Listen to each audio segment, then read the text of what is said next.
Richard, Sœur Béni, je ne sais pas, vous avez une Oui, question? pasteur, nous allons arriver Ok. à tout ce que vous êtes en train de dire là, mais nous sommes encore au stade où nous cherchons à savoir quelle est la responsabilité d'une église après la mort du pasteur. Parce qu'on peut voir que la famille peut être rejetée, les enfants rejetés. Quel est le rôle de l'église à ce moment-là?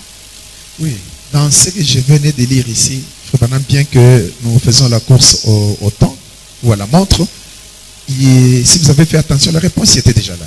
Parce que Frère Branham dit dans essayer de rendre un service à Dieu sans que ce soit la volonté. Il a dit, Meda, quand je m'en irai, il a dit, j'avais déjà dit à Meda que quand je serai parti, l'église veillera à vous prendre en charge. Ça, j'ai donné la référence. Alors, pour essayer de renchérir ma question, en quoi doit consister cette aide? Est-ce payer le loyer de la veuve, payer les frais scolaires, ou si les enfants sont à l'université, payer les frais académiques, la nourriture, payer la ration, ou vêtir les enfants, répondre aux besoins de soins de santé, ou c'est une aide qui est limitée à un certain niveau? On s'est dit, on a dit aider la veuve, aider les orphelins. On donne par exemple une somme de $50 par mois. Est-ce que cette aide-là peut être détaillée en tous ses besoins ou c'est limité à certains besoins? Frère Branham n'a pas appelé ça l'aide. Ce n'est pas l'aide. C'est un droit pour la famille. Et Frère Branham dit que l'église veillera. C'est-à-dire l'église doit respecter ces principes-là. Ce n'est pas l'aide. C'est comme la dîme. Ce n'est pas... on ne donne pas. Ce n'est pas un don. La dîme, on paye. Alors, pour la famille du pasteur, c'est un droit. Et pour l'église, c'est un devoir. Comment détailler ces droits-là? C'est limité, ces droits. S'il faut détailler, c'est-à-dire à la fin de chaque mois, loyer, comme je viens de l'énumérer, besoins de soins de santé, la nourriture, tout ça. Tous les besoins. La charge de toute leur vie, comme leur père le prenait en charge. Alors, pasteur, quel pourrait être qu'aujourd'hui nous constatons abandonné. Attendre de laisser, cela est dit à quoi? C'est parce que les gens ne sont pas convertis. Ils viennent à l'église, ils pensent qu'à l'église on vient chercher l'argent. Parce que imaginez, je ne peux pas citer une église pour ne pas parler de fellowship tabernacle. Il y a des églises que vous connaissez, le pasteur investit des millions, des milliards de dollars. Tout ce que Dieu lui a donné pour sa survie, pour ses enfants.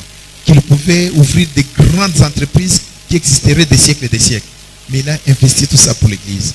Dieu le prend et quelqu'un d'autre qui n'a rien fait, il va parachuter simplement comme ça.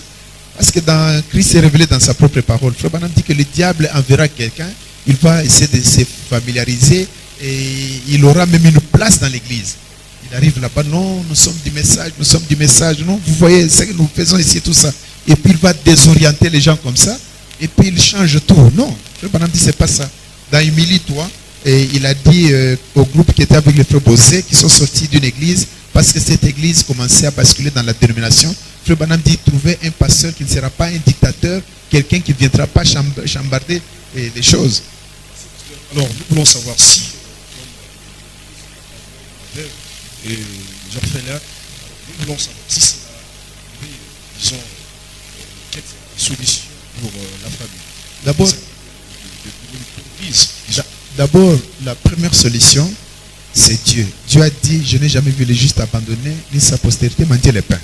Dieu a la responsabilité de prendre soin de la famille. Ça, c'est un. Quand je vous ai dit que nous devons aussi regarder comment le frère agit. Quand vous allez au Branham Tabernacle, frère Branham n'est plus. Il était pasteur. Mais la famille de Branham a eu une responsabilité dans la gestion du tabernacle. Donc le côté spirituel, on a eu le pasteur Collins. Parce qu'il y a une différence entre un pasteur fondateur et un pasteur que l'église aura après. Ce sont deux pasteurs différents. Le premier, il a travaillé, il a mis les choses sur le rail, il est le pasteur fondateur.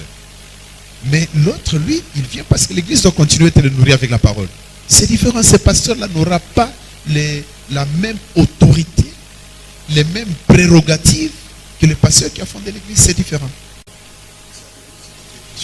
Oui, moi je crois que comme le pasteur a presque répondu à toutes nos questions, nous tendons déjà vers la fin de l'émission. Par contre, j'ai une toute petite question à poser au pasteur, parce que tout à l'heure, là, il venait de dire que c'est un droit pour l'Église de prendre en charge Une obligation. Une obligation plutôt pour l'Église.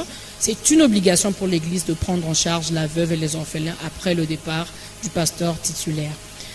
C'est ce devoir au fait de l'Église doit être à durée indéterminée. C'est ça, jusqu'à ce que les enfants grandiront, ils se marieront. Donc c'est à durée indéterminée. C'est à durée indéterminée. Et puis même quand nous parlons là, souvent nous nous inquiétons, nous pensons au départ du pasteur. Bon, moi je vais plus loin, il n'y a pas que le pasteur. Parce que même la génération pourra passer et une autre génération viendra. Donc il faut absolument avoir de garde-fous. D'abord bien enseigner l'Église, à comprendre que nous devons marcher de la manière